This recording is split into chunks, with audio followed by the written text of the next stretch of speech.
Well, you've just seen the film Freedom Downtime. At least I hope you've seen the film Freedom Downtime. If not, watch this part later. See the film first, because this won't make much sense to you, or there might be parts that are confusing. We're here with Kevin Mitnick in the year 2003, a few days after his supervised release has come to an end. Kevin, first of all, congratulations. Hey, thanks a lot. Great. Do I get a handshake? You get a handshake. You get a lot more than that. I can't imagine what it was like throughout the whole period of time, but let's focus on the last few days, and then we'll move back to what it was like during this whole process. It all came to an end. We're taping this in January of 2003. What were those last few days like? Was it very well? Before it ended, it was actually very nervous time, because my last time before my supervised release expired, the government issued a warrant without apprising me of it about 30 days before my supervised was to end, and I never knew about it until after I was off. And then once I found out 30 days after it expired, then that's when I went underground. So I was always in this nervous time of whether or not I'm truly going to be off supervised release. Is it really going to come to an end, or is the government going to want to keep me under their thumb? And even today, I'm off supervised release. I called the probation department to ensure that there were no surprises, and it still I feel kind of surreal, like it doesn't, like it's, I figured I'd feel totally different, but I really don't. And it's kind of funny, I called, I'm on a good rapport with my ex-probation officer. He retired around Halloween, and I called him today saying, hey, I got off probation, and he knew, and he congratulated me, but he warned me, he says, be careful of Ken McGuire, who was the FBI agent that was the case agent in this case, because he's going to still be looking into you. They're still interested in you. In other words, they're not going to ever let up on me, and to be careful. When you say ex-probation officer, you mean from a previous case or from this? No, one? From this case. So who was your probation officer until Well, what happened is my probation officer that supervised me for about 2.5 years retired in Halloween of last year, and then I was appointed a new probation officer for a few months. The guy that was the new appointee, that's not the gentleman that I'm talking about. I'm talking about the guy that was kind of supervising me for 2.5 years. The guy that actually, dealt with me from the day I was released for about 2.5 years. Okay. So now, which means that the government is never going to leave me alone. Right. Right. And as is the case with most people, I think, that have been through what you've been through, or something similar. Bernie, yes. They're always going to be keeping an eye on these people, and probably to a lot of us too. They'll be keeping an eye on us and monitoring our movements and things like that. But now, the last few days, though, what happened to you back in 1992? Was it 93? 92. You mean when I left? Your supervised release was about to come to an end. Well, I was targeted by a man who went by the name of Eric Hines. His real name was Justin Tanner Peterson, and Peterson was a co-defendant of another hacker, Kevin Polson. And Peterson was actually more of not a hacker, but more of a criminal. He was using credit card numbers, and doing credit card fraud. And he was busted in Texas, and then in an effort to reduce his sentence, he became an informant in the hopes of getting completely out of the mess he got himself into, or getting a reduced sentence. So the FBI actually had Peterson target me, because this was about 1 year before my supervised release was ending, and the FBI in Los Angeles apparently had told him if he can get Kevin Mitnick, he'd have a real feather in his cap. In other words, if he got me, the big fish, that he would pretty much be, given a very lenient sentence. So this was back in 1992. The first time your supervised release was coming to an end. It was merely days before it was over. And 30 days. They actually issued the warrant on November 6, 92, and expired on December 7th. And what ended up happening is I stayed at my residence until the expiration date last time. And then 2 days later is when the U.S. Marshals came, and Ken McGuire actually showed up. And my mom was actually, since I left, she was packing up some of the stuff that she could use, because I pretty much abandoned anything that I didn't need. And then about I don't know, 21 days, 30 days later, I found out that they had issued a warrant for my arrest. Then I was afraid that I was going to be the example, because they had put me in solitary confinement for about 8 months under the because of the fear that I could start a nuclear war by whistling into a payphone. Oh. So I was afraid. And so I I made my best efforts at staying trying to evade the FBI. Why not stay and fight the charges? Oh, because I would have been fighting them from solitary confinement, and I didn't. And I figured because of the hyperbole, pretty much, which I believe is attributable to one man, John Markoff of the New York Times, because of the hyperbole and sensationalism he created because he wanted to write the Kevin Mitnick book. I was afraid that the government, just as they did last time, that they were going to sensationalize my case and claim that I had done things that not only did I not do, but that were really impossible, and create this whole fear. And thank God it's not happening today, because with this, in this post 9/11 world with Al Qaeda, they would have surely made me into an Al Qaeda terrorist, and because they wanted to play it up. I pretty much, even though I did wrong and I deserved to be punished, that wasn't my argument, but the punishment didn't fit the crime. My civil liberties were disregarded, and I kind of won the scapegoat sweepstakes. Well, let's go back to the solitary confinement and John Markoff. First of all, what was the period of time that you were in solitary? Why were you in solitary? And how do you feel Markoff ties into that period of time? The first time I was in solitary confinement was in 1988. December of '88, I was arrested for hacking into Digital Equipment Corporation. And they had their worldwide EasyNet, and myself and another hacker friend at the time had gotten into their network and we made a copy of a program that was an automated hacker utility, because we wanted to see how it worked, how it actually was able to break into these systems, and we also wanted to look at the VMS source code because we wanted to be able to find all the vulnerabilities.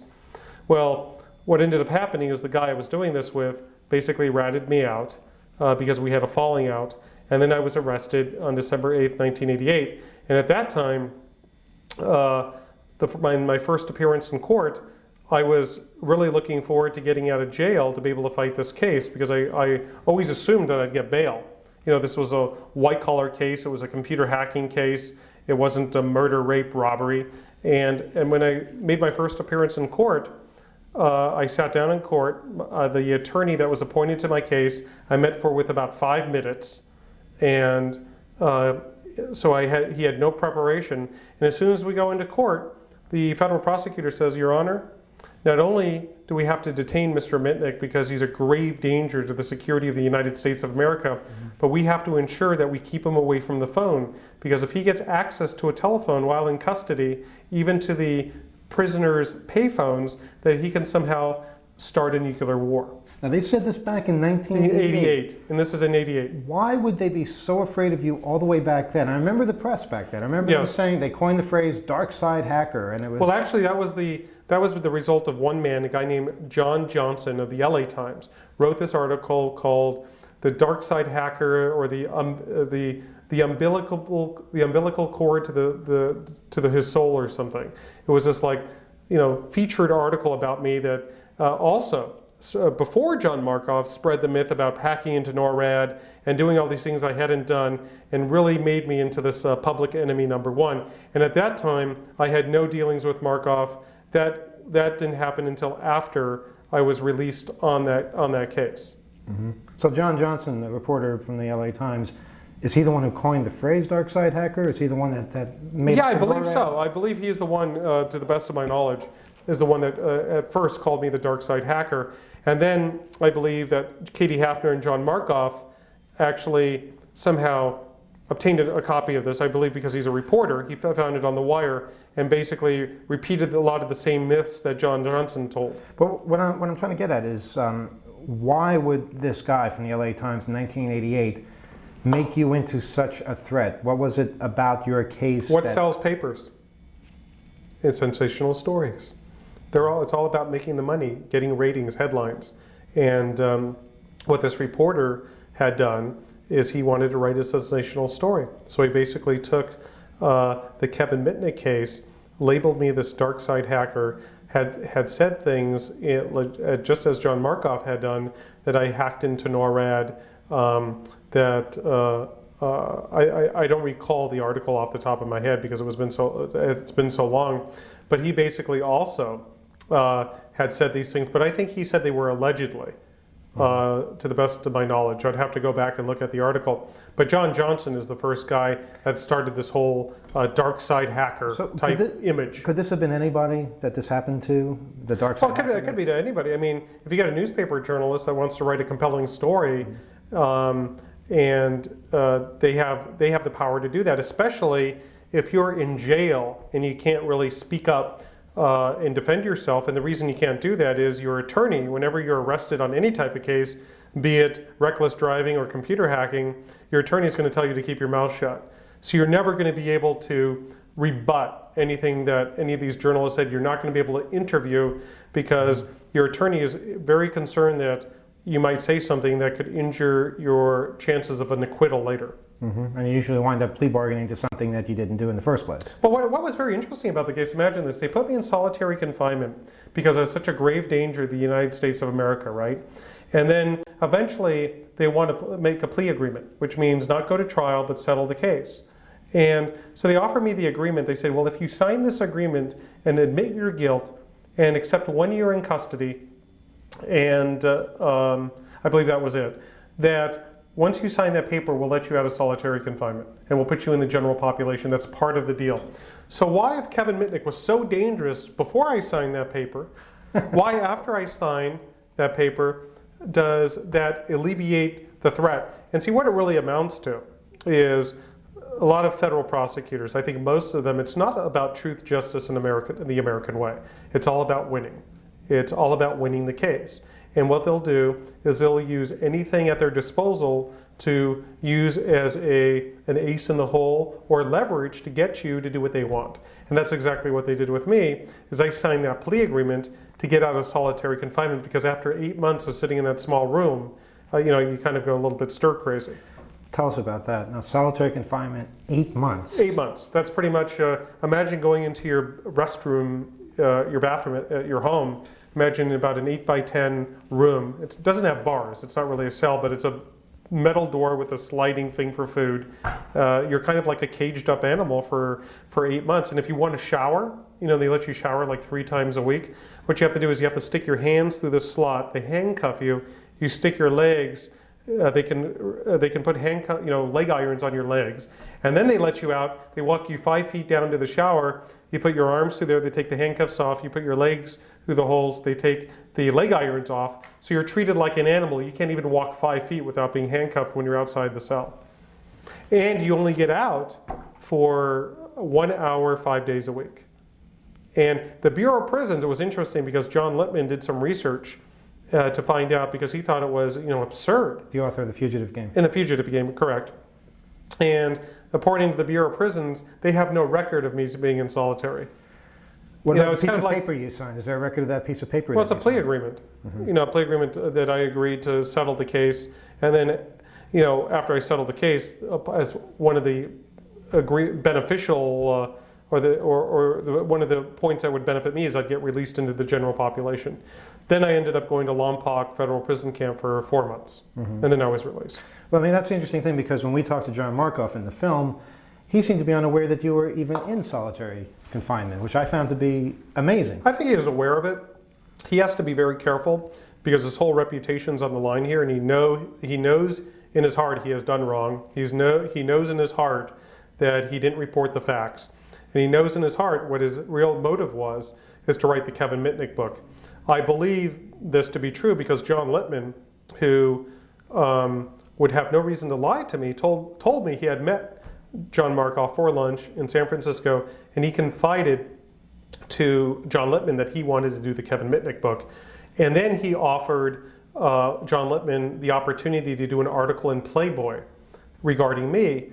And Markoff uses that as I was never interested in Mitnick. I gave John Lippman the opportunity to write this article in Playboy, but the reason Markoff couldn't do it, there was apparently some sort of conflict of interest. So there was another reason. It's not that he just didn't want to. There was a reason why he could not. And what basically happened is imagine one day picking up a paper like the New York Times and reading a story about yourself.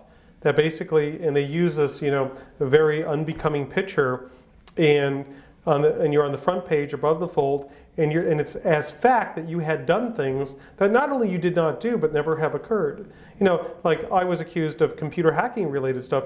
What happens if some average guy on the street is accused of being a child molester or something like that? Can you imagine the irreparable harm that a journalist, an unethical journalist, can cause?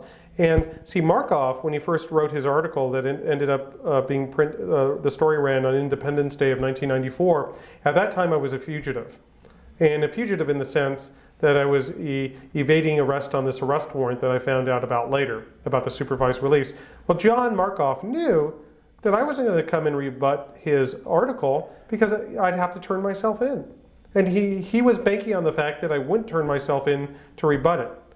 And so I was kind of, defenseless. I couldn't sit there and, and sue him for libel or sue the New York Times. But Markov wrote the article, true, but he didn't put it on the front page. No, somebody at the New York Times did. It didn't matter where it was. What mattered is being on the front page does make a big difference, especially about the fold and everybody can see your picture. Yeah, I don't know what influence John Markov had at the New York Times, but it did end up on the front page. I don't know if he's part of that decision-making process or not, but all I do know is the man intentionally wrote lies and libeled me with the intention of raising public interest, in my case, maybe influencing the Department of Justice to make an example out of me so he could write a book about it. And 2 books were written. Cyberpunk came out in... Well, Cyberpunk was before that. That was after my first case, and how... and it kind of a lot of the stories in the first chapter of the, in case the people watching this don't know, I co-wrote a book called The Art of Deception, which is about social engineering tactics and how to prevent that book in the last year. Yes, it was released on October 4th of 2002. Okay.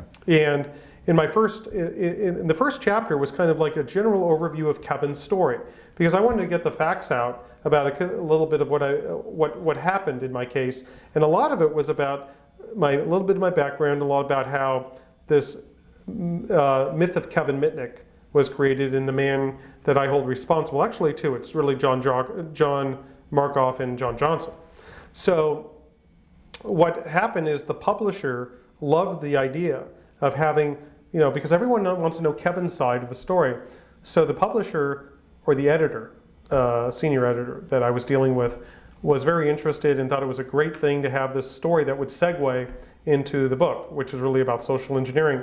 Then at the last moment, before they're going to print, I get a call from John Wiley & Sons telling me that they're not going to include that chapter. Well, first of all, they called me saying they wanted to rewrite the chapter and and edit it. So they sent me an edited piece, and it didn't reflect my voice at all.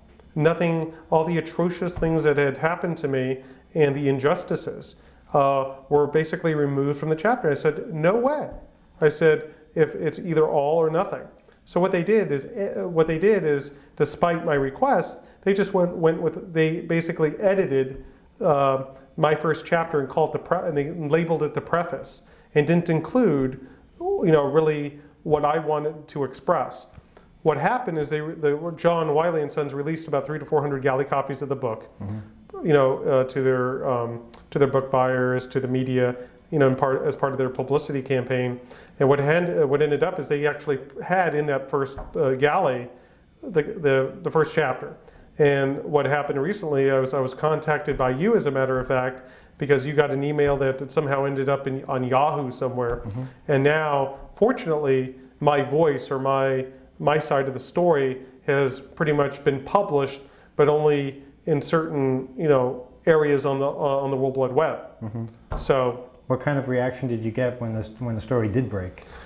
Well, I don't know if the average person on the street that is aware of my case actually read it, but for the people that did, which is a lot of fans and supporters and people that have been following this case, it was a very positive response, and I'm glad that it got out. I couldn't have any part of it, because I wrote that work for Wiley, but I'm actually glad that the word got out. I'm very disappointed that it couldn't have ended up in the actual book itself, because it was important for me to express my side of the story, and it was very general, though. That's where I got my first look at it, was on the internet, and by seeing what you had to say. I admit it didn't really fit in with the rest of the book in the way that you telling stories about social engineering and how to protect your company, but I think it was very important to hear what you had to say. And yeah, I can understand why certain people would be very upset seeing you accusing them of things, but for God's sake, for the last 8 years, you know, you've been prevented from speaking, from doing lots of things.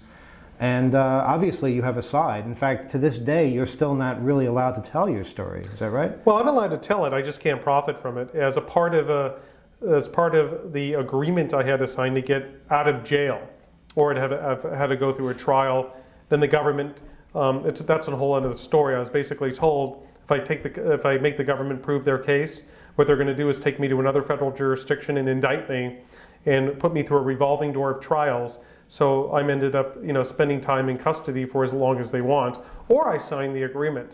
And as part of that agreement, I had to sign what they call an assignment agreement for a period of 7 years after I'm off probation or supervised release, basically saying I can't profit off telling, writing an autobiography, doing a newspaper article, magazine article, motion picture, movie of the week, or any commercial venture involving the Kevin Mitnick story. So basically what the government's doing is they're chilling my free speech by disadvantaging me from being able to profit off the time and energy it would take to get this out into a book or into a movie format. I remember back in 1995, I believe it was David Schindler who said what you said here, that he would take you to virtually every jurisdiction and charge you for the rest of your life. Exactly. And was that part of that particular threat, that if you didn't agree to this particular thing? Well, I'd agreed to the whole thing, and this was part of the package. I agreed to this assignment agreement. Kevin Poulsen actually they wanted it for life, but I negotiated it down to 7 years, which actually ended up being 10, because it was after my supervised release expires is when the 7-year timer starts. Kevin Poulsen can't do it for life. And what their argument is, well, we can't have criminals profiting from their crime. But I don't look at it like that, because I think our United States Constitution, what's the First Amendment? Freedom of assembly, freedom of press, freedom of speech. The First Amendment should trump everything else. And what they're doing is they're weighing a public policy. They don't want people that have committed a crime to somehow profit indirectly from that. But anytime the government disadvantages anyone physically or economically not exercising that freedom of speech, they're actually chilling that person's free speech, and I believe it's unconstitutional. So I am actually going to try to find an attorney to examine these issues. I'd like to go to the EFF, but they've never been any help to me. I doubt they would even look into the matter. But it's really an interesting issue, because every court to look at this issue, and we're talking about people that have been kidnappers and have murdered people, Henry Hill, Mafia, Frank Keenan kidnapped Frank Sinatra's kid. These guys have prevailed when they went up and litigated this, and they've won on First Amendment grounds. And so for me, because I do want to tell my story, and I've been, people have approached me, even actors like Kevin Spacey were interested in doing my story, and I'm being prevented from doing it because of this assignment agreement. You mentioned the EFF hasn't been helpful. How about the ACLU? A lot of people have asked. No, the ACLU, they tend not to get involved in any criminal cases. I don't know if they would get involved in a civil matter that involves me at this point in time. But it's an interesting issue, because I could understand, if you go kill somebody, you don't want people to write a story about it, and you don't want Jeffrey Dahmer to be able to write the Jeffrey Dahmer book if he was alive. You could understand that, but then again, do you want people that advocate racism like the KKK? Do you want those people out advocating their hatred? And they still can do it, because why? We have the First Amendment in this country. So even if people believe it's not right, or it's despicable, or it doesn't meet public policy, it really should not matter. It really goes to our freedom of speech.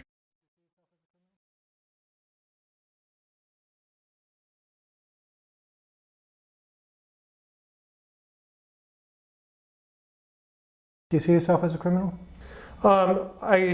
In the definition of the legal definition, yes, because there's a law and I broke it.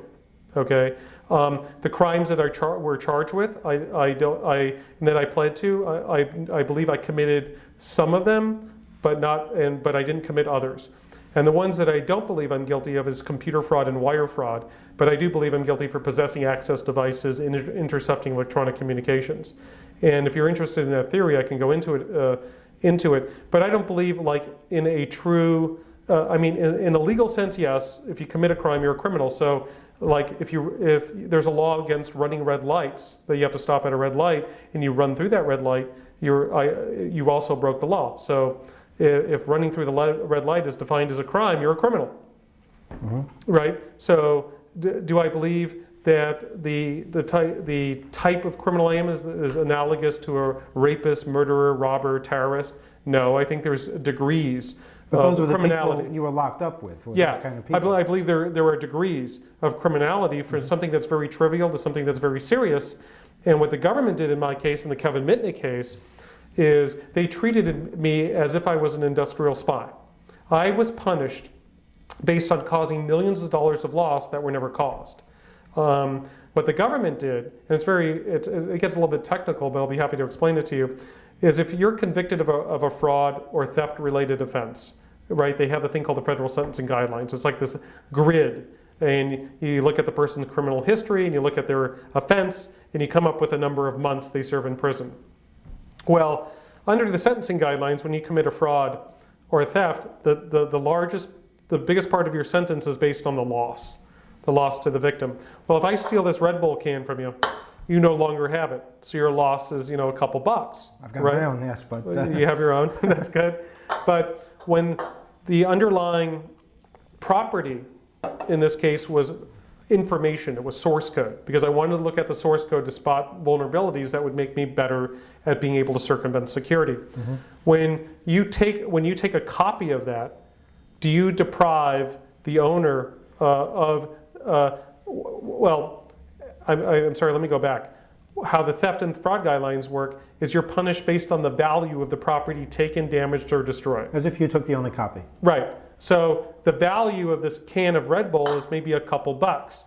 Now, in the case that I made a copy of source code so I could look at it, moved it over to USC or moved it over to university so I could examine it with the least likelihood of being detected, is the prosecutors use the theory as if in a regular tangible theft case that the loss to the victims were the value of the source code. So they simply called up the victims or wrote them a letter and said, provide us a letter that summarizes the value of the source code. So all these companies provided their R&D investments. So you had Sun Microsystems saying, well, we wrote Solaris, it cost us over $80 million to develop. Nokia, with their cell phone, cost them over $131 million to develop the Nokia phone. And they're basically saying that they basically turned this theory on its head, and I was punished as if I deprived these companies of their software, as if I took it and destroyed their copy. And is it not true that in the case of Solaris source code, that's now available for free? Yeah. I wonder if they could argue, the prosecutors today, since they're pretty witty, they would probably say, well, the only reason Solaris went open source is because of Mitnick. He looked at it, so it was no longer a secret. You know what I'm saying? That's probably the position they would take. But and the whole idea with the theft and fraud, the wire fraud and computer fraud, I had to plead guilty to wire fraud and computer fraud. And to be convicted of a fraud, the Supreme Court has ruled there has to be a deprivation of money or property. And let's go back into this tangible, non-tangible thing. If I take this can from you, you no longer have it. It's tangible. I take it, you no longer have it. When it comes to information, like software or source code, if I look at it, or if I make a copy of it, the question is, did I deprive you of it? Surely I breached the confidentiality and I snooped on something that I wasn't supposed to look at. And there was one case, because I used to do all this legal research when I was in jail, this one case involving a guy named Richard Sabinski. He was an IRS agent on the East Coast. And what he did is he used IRS computers to get people's tax return information. And he was caught, I guess because they audit. And he went to trial. He was basically charged with wire fraud and computer fraud, the same statutes that I was charged with. And he was convicted, and he was sentenced to 6 months in prison, okay, a lot less than 5 years. And then he appealed it, basically saying, using the argument, by looking at this information and by making a copy of it, I didn't deprive anybody of the value. I didn't deprive them of this property. So he took it all the way up to the appellate court. So it's the first court in U.S. history to look at the issue, what line do you have to cross before there's a deprivation of their property interest in the information? And the court had ruled that the government would have to prove beyond a reasonable doubt that the person who looked at the information would have had the intent to use it or disclose it to the detriment of the owner. And in my case, the government never alleged, and they fully were aware that I wasn't intending to use or disclose that information. And that's what I wanted to go to trial on. Saying, yeah, I got in, I looked at the information, but I had no malicious intent to use it or disclose it, so hence I'm not guilty of fraud, because I didn't deprive Motorola, Nokia, Fujitsu, NEC of their property interest. Yes, I trespassed and I snooped, but it didn't amount to fraud. And the government had told my attorney, if I take them to test on their case, they're just going to move me through jurisdiction to jurisdiction to jurisdiction. So that's why I really believe that under federal law, I wasn't guilty of fraud, but of other federal crimes. Do you think you would have won a trial, though, had you taken it to trial? Not in the federal district court, because this judge hated me. This judge I had dealt with on my first case. She really bought into the myth of Kevin Mitnick that I could, give Mitnick duct tape and a 9-volt battery, and he could cause a nuclear strike. I believe I would have had a good chance in the appellate court, but this was another scary thing. Is anytime you go to the appellate court, you're rolling the dice. What happens is you draw 3 judges, as you're well aware, DCSS, right? And those 3 judges might not necessarily agree with the 3 judges in the First Circuit, where Sabinski was. And then if they disagree, then certainly what would have happened if I took it to trial and lost, this judge would have hammered me and maybe give me 15 or 20 years to make me the biggest example in the world. And then I would have been praying that these 3 judges agree with this other federal appellate court, and if they didn't, I would have been screwed. So I didn't take the chance. I basically signed and got out. You've learned so much about the justice system since 1988. Yeah. What surprises you the most about it? I mean, is it disillusioning to know that as much as you do? It's all about who's winning. That's what the game is. Mm-hmm. You have 2 attorneys. You have a defense attorney and prosecutor. The prosecutors have all the resources because they have unlimited budget. So it's all about money then? It's all about money. It's all about who has the money. It's not about justice. It's about economics, and it's about winning at all costs. That's what the federal justice system is about. But then again, it's not been my argument. It hasn't been my argument that I didn't do anything wrong and I didn't deserve to be punished. My argument was what I really did was trivial in a sense. I caused some loss, nowhere near the losses the government has accused me of. And it certainly didn't give the federal judiciary or the federal prosecutors the right to disregard my constitutional rights. I sat in prison for 4 long years awaiting trial. Okay, I'm not presumed to be an innocent man sitting in prison for 4.5 years. I'm the only one in U.S. history that was held without a bail hearing. Theodore Kaczynski, Unabomber, Timothy McVeigh, Oklahoma City, these guys, Malvo and Muhammad or whatever, Washington, D.C. snipers, Robert Hansen, Aldrich Ames, all these guys, Lee Ho Win in Los Alamos. They didn't get bail, but they got a bail hearing. They didn't get bail, but they got the hearing. And the reason you want the hearing, why it's so valuable, is the test is there any condition or combination of conditions that will reasonably assure that you'll appear? That's the test. Because I was a fugitive, it would have been a hard way to go.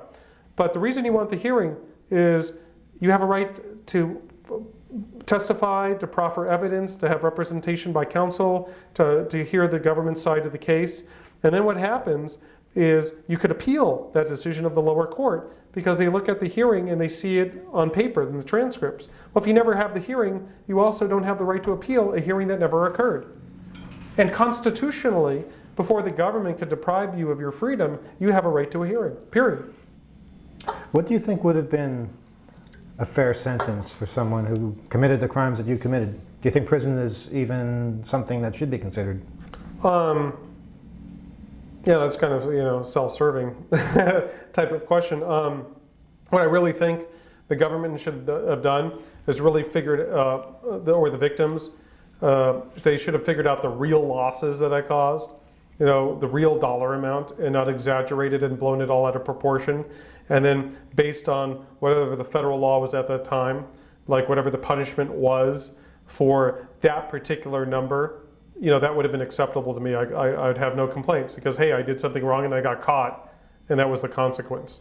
Do I think the laws nowadays, where they're trying to put hackers away for life, I think it's absolutely absurd. Well, let's fast forward to the present day, Yeah. post 9/11. If you had been Because in the they're trying to- situation that you were in back then, Well, the government actually, the DOJ, if you go into Google or you go into LexisNexis or Westlaw, the publicity PR people in the DOJ were calling me a computer terrorist, and they were using that derogatory term in a very loose sense, and and calling me, labeling me as a computer terrorist was, I just couldn't believe it. I've never crashed a computer system. I never destroyed data. I never profited from selling stolen information or anything like that. I never have tried to influence the government into a course of action based on some sort of threat, and yet I'm called a computer terrorist. What happens if that happened today? I would have been in Guantanamo Bay, in Cuba. well, okay, by that logic though, what damage did you cause? Because you said you did cause some damage. If you never did any of those things, where's the damage? Well, the damage is probably in them investigating the security incident, and like when you hack into a box, they don't know what your intent was, the victim, so to speak. So they probably have to reinstall the OS, change passwords, reinstall the operating system, reinstall the apps. That takes time. Time equates to money. I talked to this guy named Sean Nunley, who we're friends now, but he worked at Novell. He's the guy that I called up on the telephone and was able to trick into creating me an account on their terminal server. Because I was already behind the Novell firewall because I had a vulnerability in SMTP, but I still wanted a California dial-in. So I tracked him down at his home in Tracy, called him up, gave him a good story. He created the account. What I did is I called his voicemail and I left the password that I wanted, and he always saved the message. Then when they found out that I was the hacker, they sent this, they tape recorded the voice, and they gave it to the FBI, and they never heard anything for like 6 months.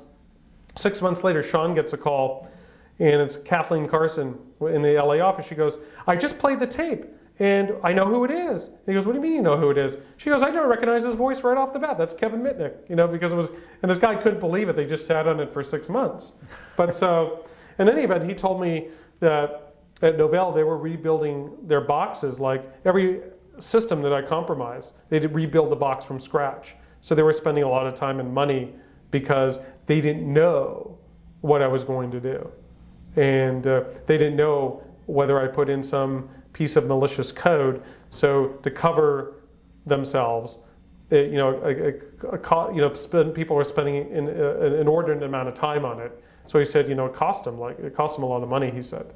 So that's what I'm really going on. So I'm sure I cost them some damage, but nothing was intentional. I didn't ever profit from this, and I didn't crash destroy their data. And I'm sorry for causing them the damage.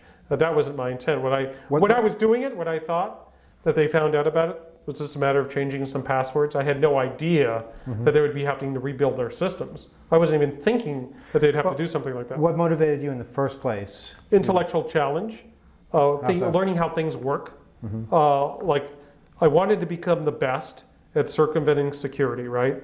There's two ways of doing it. You could either find security holes in closed proprietary systems by reverse engineering, which takes a lot of time.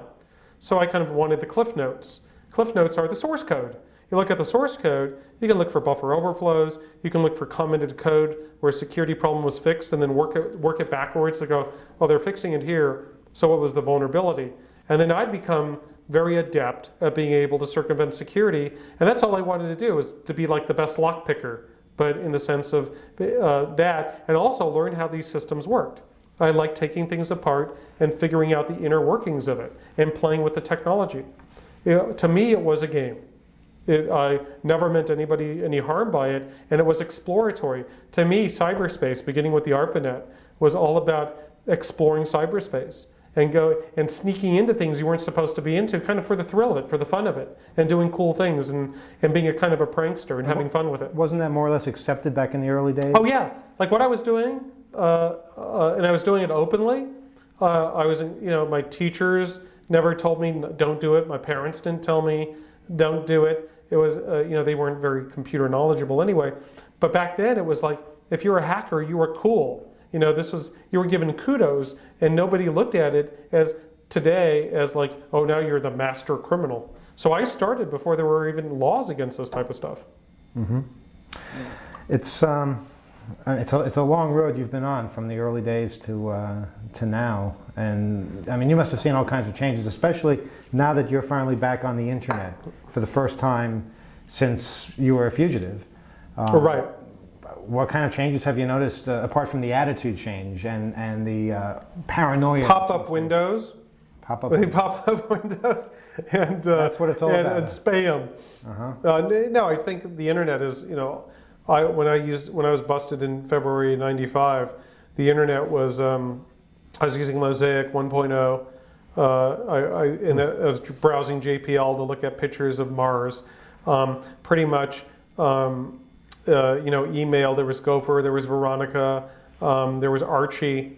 Back in those days, there was no commercialism on the internet. In fact, I think according to the charter of NSFNet, you couldn't do any commercial transactions or profit from using the internet, and the explosion, the .com, the commercialization of the internet, all happened when I was locked away as a presumed innocent man for 4.5 years. So it must be like a totally different thing now, seeing Yeah, this.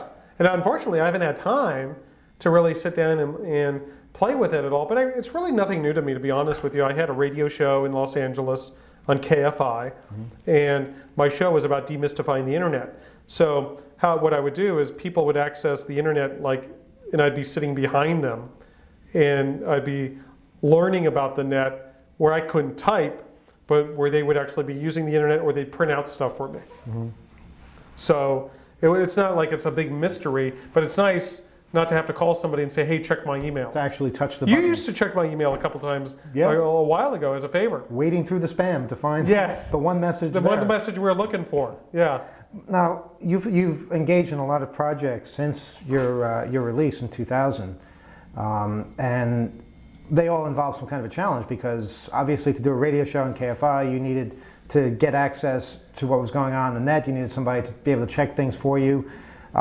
You wrote a book, which, considering it was about social engineering, it was about things that involved technology, yet you weren't able to use the internet. Right. In fact, it was the first time I was able to use a computer was back in January of 2002. I was going to ask the probation officer for not a laptop, but for a word processor, right? So I can work on writing the book with my co-author. Because I also have to be, what am I going to do it on a yellow pad? So they surprised me, and my probation officer gave me permission to get a laptop or a desktop computer as long as I do not connect to the internet. So And that must have been hard, because so many devices today connect to the internet by default, so you don't even know you're connecting to the internet. yeah, but at first he wouldn't even let me get a modem. Then I convinced him. I said, listen, my co-author and I need to trade files, and the way we can only do it is by modem. Mm-hmm. So he said, okay. And I told him, and I bought the laptop. It had a built-in modem. You know how they are. It's not like the old days where you had to get a modem card, right? Or a PCMCIA card. And these days you have built-in wireless cards. Yes. So you could instantly. Actually, the laptop I had gotten did not have a wireless card. Mm-hmm. The one I have now does. You also testified before Congress. Testified before Congress. That was fun. You were there. I was there. Yeah. And we were backstage with Joe Lieberman before he was the vice presidential candidate in 2000. Do you remember when he told me I should become an attorney, or was it Thompson? They were joking around. I was explaining my case, and one of them said, "You should really become a lawyer, Mr. Mitnick." That might have been Thompson, but I'm sure they both think along the same lines. So then I said, well, there's a little problem of a felony conviction. I said, maybe you guys can help me out with a pardon. Mm-hmm. And then I was joking around with the media, and basically my first email will be to Lieberman asking him, hey, when he gets into office, consider a pardon.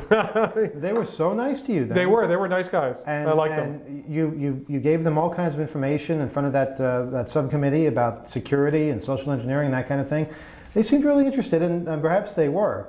But that doesn't seem to translate in today's legislation and the way people are being prosecuted and the overall paranoid feeling that you get in society. To the government, I'm still, hated and discriminated against, and I mean, even recently, I went to join this group called the ISSA, which is the Information Security Systems Association. I think that's the name of it. And I went to a couple meetings and I filled in. And then on the second meeting, one of the guys confided in me there, that actually is part of their group, that they're going to try to ask me to leave, that I should sign up to become a member. So I signed up online the day my probation expired. And they actually sent me an email granting me membership and giving me a password to the website. So now they're trying to manipulate the situation, claiming, well, they never did enroll me. It was a mistake, and the system did it, automated. But it doesn't do it automated in 48 hours. I remember you running into a similar situation. So what they're trying to do, what the bottom line is here, even though I made a mistake, I paid my debt to society, I completed my probation, I've assisted the U.S. government and businesses, it's still people in the security industry are just they just won't forget, they just won't let it be, they won't let it go, and it's a constant issue.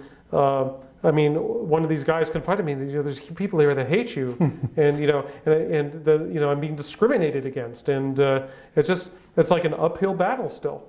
Because I'm dealing with these guys in suits that hacked when they were in the universities and hacked when they were in high school, but now they have to, turn their image around like, hey, I don't condone this type of stuff. If you've done this before, you're the evilest person on earth.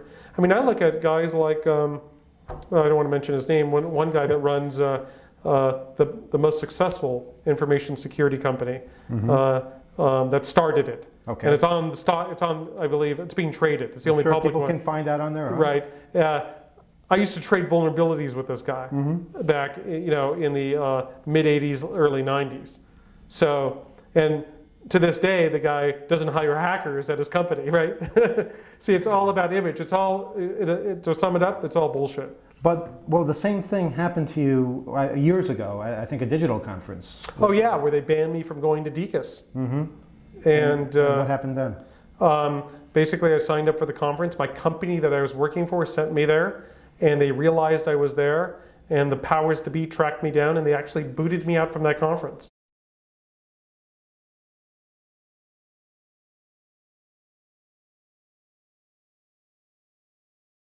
We live in a different world today with the events of 9/11 and total information awareness, the Patriot Act.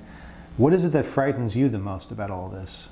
Well, I love a bumper sticker that I recently saw. It said something to the effect is, I love my country, but it's the government I'm afraid of. And that kind of is my sentiment exactly.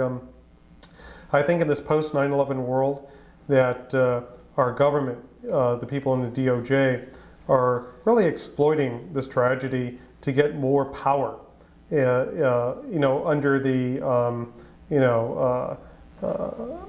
pretense that it's to fight terrorism. And they're trying to get a lot of power to surveil United States citizens with very little or no judicial review. And it's concerning to me, because each and every time we as Americans, in trying to achieve better security because of the fear of terrorism, each and every time we give up a civil liberty, we'll never get it back. And our forefathers have fought and died in wars back, when we came from England, so to speak, to fight for these rights. And it just amazes me on a day-by-day basis of how easily people are willing to give up those rights in exchange for a little bit of security. And that's what really causes me some reflection. And then I think about why, when the government is asking for additional power, why don't they ask for that additional power for a very limited period of time? They say, well, when the fight for against terrorism is going to go on indefinitely, It's never going to be over. Just like the war on drugs, it's still going on today. It's never going to be over. So it really concerns me about how easily people are willing to give up these rights. Well, it's because of fear, because people are Fear. afraid. So Security. They want security. They're willing to give up rights because they're afraid of what will happen. They're willing to give up their privacy in exchange for feeling more secure. But once you give up those privacy rights, you will never, ever get them back. Period. Do you see a parallel between the fear that people have of the unknown, which makes them give up all their civil liberties, and the fear that's instilled in people by the media against people like you? Yeah, I do see a parallel. For the reason that Kevin Mitnick became the cause célèbre and the cyber boogeyman was really as a result of John Markoff's reporting, John Johnson's reporting, and the Department of Justice. They needed a cyber boogeyman to put the fear in the hearts of the American people that there's dangerous people out there and we need to protect society against these people. And the term hacker, which I believed and still believe is an honorable term, has turned to be a derogatory term. The word hacker now means a guy with a computer that's a criminal. And that's the farthest, that is not my definition. It's the furthest thing from my mind. A hacker is somebody that enjoys the intellectual challenge, likes to take things apart, likes to stretch technology and do things that it wasn't originally intended to do. And they like figuring their way around obstacles. One of the ways that I used to figure a way around obstacles was circumventing security. It was a challenge and it was an exploration type hobby to me. But in today's world, the word, there's cracker, there's hacker, there's white hat, there's black hat. And there's no set definition of these terms. So in one, and I had a discussion with a Wired reporter who actually was able to, they wanted to use, when they talked about Kevin Mitnick, the word cracker. And the word cracker was a word that drew a strong inference that I was malicious. And malicious is intentionally trying to cause harm, and I was never that type of hacker. So I made it a point to argue this fact, so now when you read stories on Wired Online about me, you don't see them refer to me as a cracker. Well, cracker is a fairly new term that was put forth by people that wanted to defend the word hacker. Cracker used to mean code cracker. Well, what they didn't want people like Kevin Mitnick and other hackers to be in the same group as them. They wanted to be distinguished because they thought that people like me brought, made the word hacker a derogatory term. I didn't do it. So it was the mainstream media that did it. They made a new derogatory term. Right. But it has no more definition, and that's what I think is the problem with it, is that there's no definition to the word cracker, and you don't know anything about what the person is. Well, it's a malicious hacker. But what's malicious? What does that mean? Is malicious by if you look at something you're not supposed to, or you get into somewhere you're not supposed to be, or is it where you write a worm, like a SQL worm, that takes down the internet? What is the line that you have to cross? And it's not well defined. There are words to describe people who do malicious things, correct? Right. There's other words like vandals, like what Markov called me, labeled me in his articles was a computer vandal that has run amok. When I never vandalized anything in my life, physical or electronically. What do you think of the state of the hacker world today? Well, it's interesting. It's like the hackers that I used to associate with or who I had knowledge of in the past have now taken their interest in exploring computer networks, in circumventing security, and have went to the commercial sector and are now basically hacking and getting paid for it, finding security vulnerabilities, doing security assessments, and using their skills in a very narrow area of penetration testing. And I see a lot of people that I knew about in those days doing that type of work because it's obviously too risky, and now hacking, like I think of the 1960s where smoking pot was cool in the hippie era, and now then they have that war on drugs where if you get caught with pot, like in the state of Nevada, you're going to prison for a long time. Here it's a ticket in California. But same thing in the hacking thing. In the beginning, when I started in the late 70s, it was a cool thing. It was a harmless exploration. It was you were kind of a snoop, getting in where you weren't supposed to be, but it wasn't that much of a big deal. In today's world, it's like they equate a hacker to a terrorist. They do. But They just do. like, The just like mainstream. today's pot smokers still think that's cool. Today's hackers still think hacking is cool. Yeah, there's I believe they do. It's kind of interesting because there's a lot of hypocrisy. When I went to the RSA security conference last year, and Ira Winkler, who I dislike, was doing a talk, and he brought me up as the example. So I stood up. I said, "Hey, don't talk about me." You know, Did he know you were in the audience? No, he didn't know I was there, right? So I must have shocked him a little bit. And so then he tried to engage me to comment, and I didn't want anything to do with him. He wrote a book, and his first chapter was just dissing me when I never even spoke to the man. You know, so I don't like anyone that makes judgment calls with just one side of the story, right? So Winkler, forgot what the point I was going to make now. Well, we're talking about the hacker world. Oh in yeah. general. So after that, after this thing with Winkler happened, I had a lot of people that didn't even know I was there. Now they knew what I looked like. It got a lot of attention, and they came up to me, and a lot of them said, "Hey man, we're really sorry. You got shafted. You were railroaded." Because to tell you the truth, I used to, when I was in the university, when I was in college, I used to hack too. And these are guys coming up to me that have badges that they're with big, security organizations like Red Siren and ISS and these recognized security firms. And these are the guys that would decree hacking. If you're a hacker, you're a bad guy. And they used to do it themselves. A great number of them used to be involved, in the younger years, as dabbling in a little bit of unauthorized activity. And they remember those years. And they remember those years. Of course, the people that told me this, and there were numerous of them, they never told me in front of anybody else. Of course. They went up to me privately. Yeah. They're afraid of being labeled, outed as just a hacker. like a lot of these firms, like At Stake, ISS. These are the guys, that I've heard have engaged in a little bit of questionable activity, right? Have crossed the line themselves, yet, we'd never hire a hacker, like with with the fiber optic thing. I thought it was ridiculous. It's all about image. It's all... What kind of a message would you send to today's hackers, the kids that are just starting out, that are curious, that see you as kind of a role model? Well, I don't want them to end up in my shoes and go through the trial and tribulations. And also, back in my day, it was the cool thing to do. In today's world, it's really looked at as a violation of another person's property rights. So, by hacking into systems that aren't yours. So, in today's world, you can set up your own network at home. You can set up a network with a group of people and try to hack into each other's systems and not go into like corporations or where you're not supposed to be. Otherwise, you might end up as the new example. You don't want to be the new example.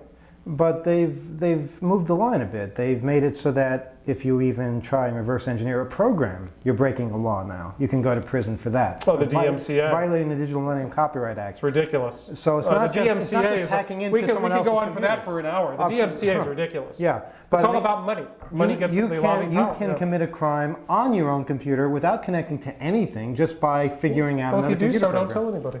You know what am I going to say? I mean, do I think it's wrong to find vulnerabilities in security mechanisms that protect copyrighted materials? No. Do I think the law is bullshit? Yes. Would I openly violate that law? No. Would I encourage anybody to violate it? No. It's kind of like, is it illegal to listen to cellular phone calls on scanners? Yes. Do people do it all the time? Yes. Do people do it in the presence of the FBI? No. How would you fight the ridiculous laws? Not you personally, but how, in general, should the hacker community, should the population at large the problem is, fight these things? It's very difficult to fight because it takes money. I mean, the people, the RIAA, the MPAA, they have a lot of money backing them. The people that are interested in defeating security for the intellectual challenge do not have a lot of money, and they're more of the everyday wage earner. Okay, but at least back in my day. So it's who has the most money is going to win. who's going to have the money to influence congressmen and women and senators? Well, it's the people with the money. We're never going to have as much money as the opposition, but should we give up because of that? No, I don't believe in giving up. You should get the word out to the population about the pros and cons, and influence people to make up their own mind based on the arguments. That's one thing that I think we can look to the Free Kevin movement as getting the word out. Yeah, I thought it was amazing how the word spread, how everybody was saying Free Kevin, and I think that kind of added to future movements such as the Free Dimitri movement and various other I things. actually picketed for Dimitri down here in Santa Monica. It's funny, my girlfriend and I were in Las Vegas, and on her Jeep Cherokee, she has a Free Kevin bumper sticker, and we're driving in Vegas. This is about a week or two ago, and then someone shouts out, "He's already free!" Out of the car. It's kind of cool because you never figure that people are really going to know. Yeah. Because a lot of people stop my grandmother. They go, "Who's Kevin?" And so many people do know. So many people have found out. People you wouldn't expect. Right. Gas station attendants and people's fathers-in-law. And I owe a lot of gratitude, to you personally and to the members of 2600 for getting the word out. Because if people didn't speak their mind to their opinion of what was happening to me and about my civil rights being disregarded, about the media and about the federal prosecutors, creating a character of Kevin Mitnick, of something that I never really could do, like break into NORAD or start a nuclear war, is they would have basically been able to pull the wool over everybody's eyes, and who knows, I might not even be here today talking to you. I might have been the computer terrorist, or Miramax, when they were making that atrocious movie that was going to cast me in this light as the Hannibal Lecter of computers, when it was simply a fabricated script loosely based on Markov's writings. And here we are 5 years later. That film still has not seen the light of day in this country. It's out in Europe, but I don't think it's ever going to. And I get email all the time saying, "I love the film. You were great." And are you sure they're not talking about this film? No, they're talking about Takedown, right? They're talking about Takedown, and it's not true. It's not the true story. And they're like they're now a fan because they saw this movie that doesn't depict the real Kevin Mitnick. Do you get any mail about Freedom Downtime? No, it's all about, they call it Cybertrack but don't forget, I haven't been using email for that long. That's true. What's the date, the 25th? So we're talking about 4 whole days? Yeah. But what did you think of Freedom Downtime? Oh, I thought it was great. Yeah. Anything that we got wrong? Anything that needs to be expanded upon? Well, no, I think it's always good to get information. I thought it could have been just a tad bit shorter. And like, for instance, like you had a scene in there where you're removing gum out of the car. That was an important scene. Wow, that's a very valuable scene. It was funny. It symbolized the difficulty that we were having telling the story because it stuck to the surface of the car, and it was just a mess. Maybe I just didn't get it, but I thought it was very well done, and it's the best. It's the best film that really goes out into the community and really discusses the important issues. And see, what I think the Free Kevin movement is about, it's not just about me, it's about, we don't want this to happen again. We don't want the government or business to use their powers to unfairly make an example out of somebody for something they did not do, because they're trying to advance their own agenda. John Markoff was trying to advance the agenda of writing the Kevin Mitnick book so he can profit, which he did, and he made multi-million dollars. The government's agenda was trying to get more power and more laws passed that the DOJ could enforce. The prosecutor's agenda and their overzealousness in my prosecution was to advance in their own careers. In fact, right after I pled guilty, Christopher Painter went on to be the deputy chief of CSIPS, the Computer Crime and Intellectual Property section, and David Schindler went into private practice right after the Kevin Mitnick case was done, because they wanted to advance in their own careers. The FBI wanted to basically send a message: if you make fools out of us, we're going to get you.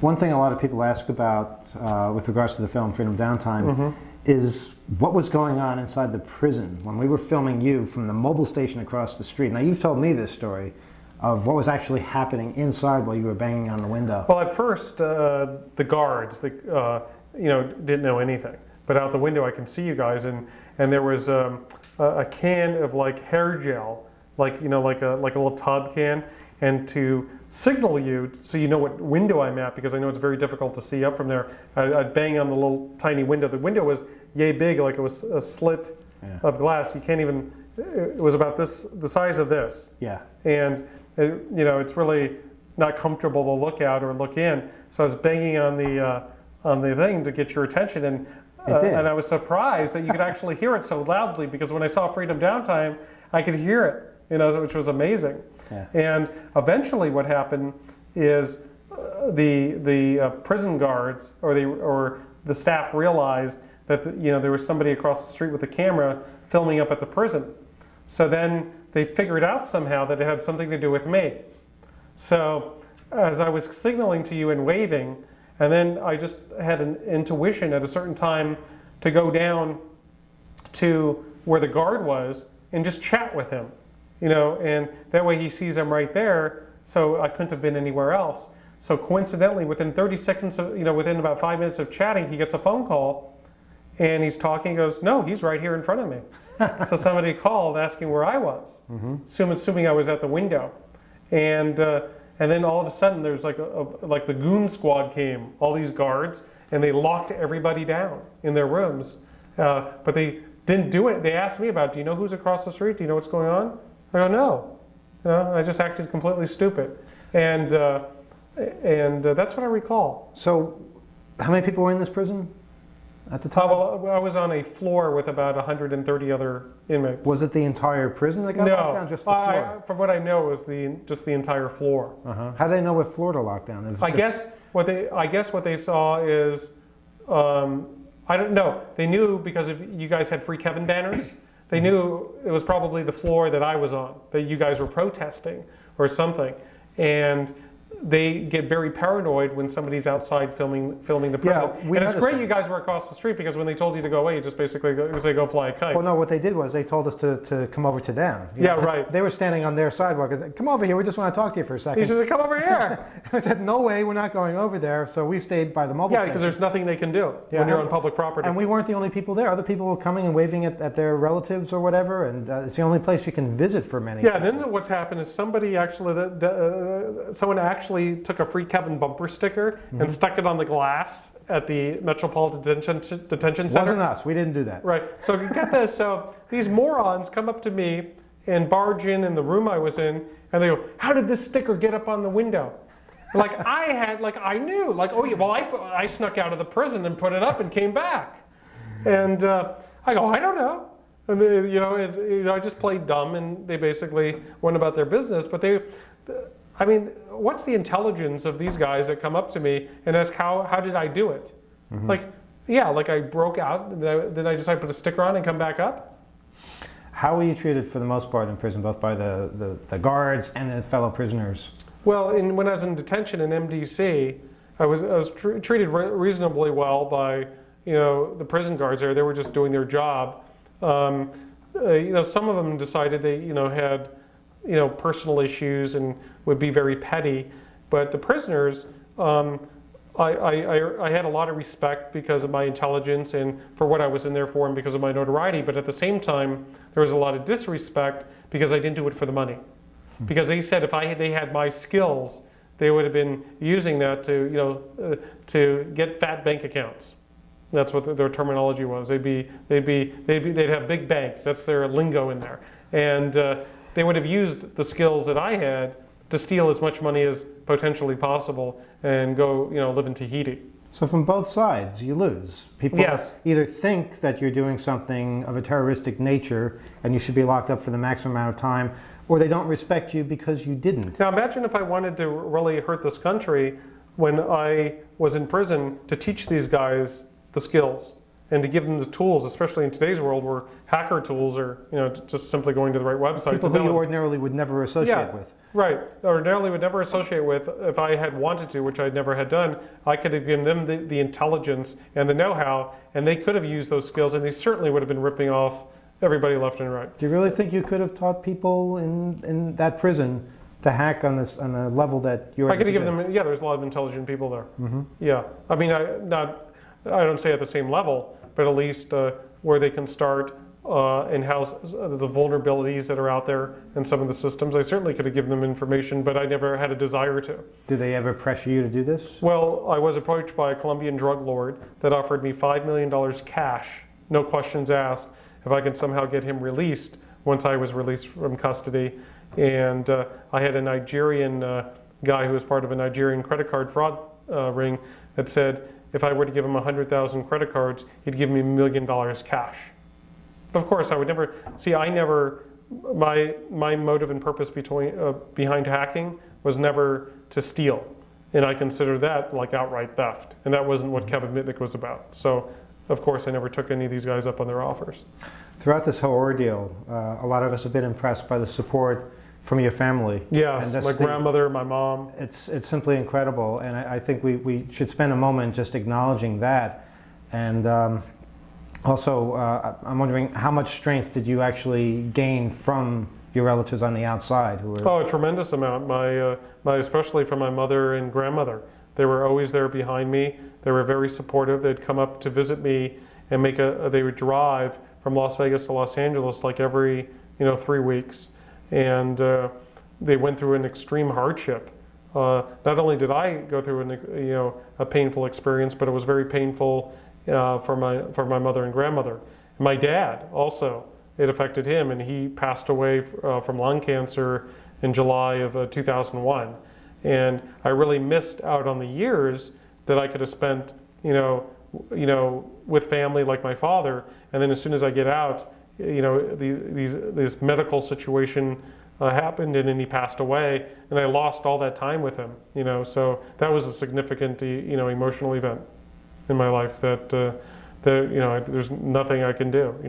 It happened, and if I wasn't sent away for 5 years, at least I could have spent more time with my father. And then the time before that, when you were on the run and weren't able to spend time with them. Yes, with anybody. And that was the reason I went on the run, was because I was afraid. Afraid that the government would have hyped me up to be somebody that I really wasn't and punish me like they did before, and I was just scared. So what do you have planned for the future? Well, I wrote this book, Art of Deception, which is doing really well. It's all about social engineering, how it's done, and it's kind of like a security awareness training tool. So people and companies could use this and read and learn about the techniques, so they'll be able to recognize, to prevent, detect, and respond to these types of threats. And then I just started defensive thinking with my colleague Alex Casper, and we're doing kind of like what I mentioned earlier. What do you see hackers doing nowadays? Taking their skills and working for the commercial sector. So we're looking at doing security awareness training, vulnerabilities, security assessments, pen testing, and wireless security. So I'm basically taking my knowledge with technical knowledge and people-based knowledge and applying it to help businesses protect themselves against the threats. Well, best of luck with that. Thank you. And thanks for all the inspiration. We're sorry you went through. Well, thank you. It's hard to believe this whole thing is over. Yeah. I mean, we're sitting here today. I remember, I could reflect back to the time I was arrested on February 15th, 2000. No, yeah, what was it? February 15, 1995. My God. Yeah. At 1:30 in the morning, and here it's what? You have my watch. It's January 24th, 25th, and of 2003. So it's been a long, almost 8 years of dealing with this, which is, and originally the government wanted to give me a sentence minimum of 8 years. They were trying to put me away for a very long time, claiming that I actually, the federal prosecutors in the case actually wanted me to go through a CIA debriefing when I was arrested in North Carolina under the guise that I infiltrated US government secrets. It's the same thing with Kevin Polson's case. They accused him of having national security information. What they had done is he worked for SRI International. He backed up his computer, put it onto mag tape, stored it in the locker. So when they found him, there was some information there that they classified after they found it on him. They play dirty pool. Yeah. And it's a very scary thing. You never want to be. The government is like it's a machine that never stops, that has unlimited money, and if you ever become a target the federal government, God help you unless you have a lot of money to fight them. I think those are almost exactly the same words Bernie S. said in our film. And it's amazing to hear that you've both been through such similar situations and you both have the same perspective. And I imagine many, many people also have that perspective who have been through the ringer. And I'm really dreading the amount of people that will go through this in the future. And I hope that we can all be together to fight this and to kind of be a unified front, maybe a resource for people to come to should bad things happen. Because yeah, like I would be there for the next guy and try to help in any way I can. In fact, Omar Figueroa, who's a lawyer, actually represented me pro bono when the state was going to try to prosecute me after the federal government had finished, if you recall that. Yes. And he actually called me and said, hey, would you be an expert witness in this case that I'm defending? And I said, sure, I'd do it pro bono, because I don't want somebody else to be subjected to the hype and hyperbole and mistreatment that I had undergone at the hands of overzealous government officials. So we're all going to be there. We're all going to keep trying to fight this thing and keep people updated in the future. Yes, great. All right. And I want to thank you. Hey, it's been a Thanks. pleasure. All right. Best of luck. All right.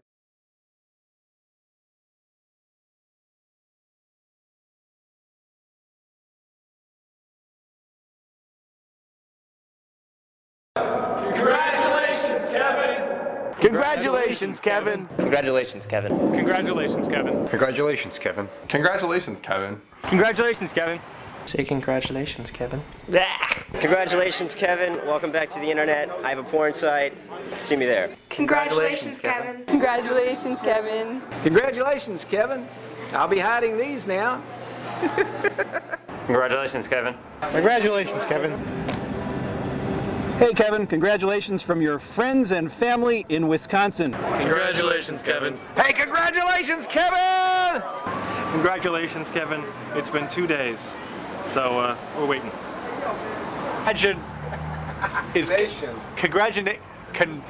Does it have a T or a D, congratulations? It sounds like congrat. People say congrat, but you say congratulations like a D. It doesn't always sound like a D, congratulations. It's a G even. How do you say it? Say it. Congratulations. Did you say it's a G? Congratulations, it's a G. It's not a T or a D, it's a G. C-O-N-G, adulations. Whatever it's spelled. Congratulations, Kevin. Fucking A. Congratulations, Kevin. Congratulations, Kevin! Sorry, Kevin. I wasted your time and everyone else's who's watched this with a lot of nonsense.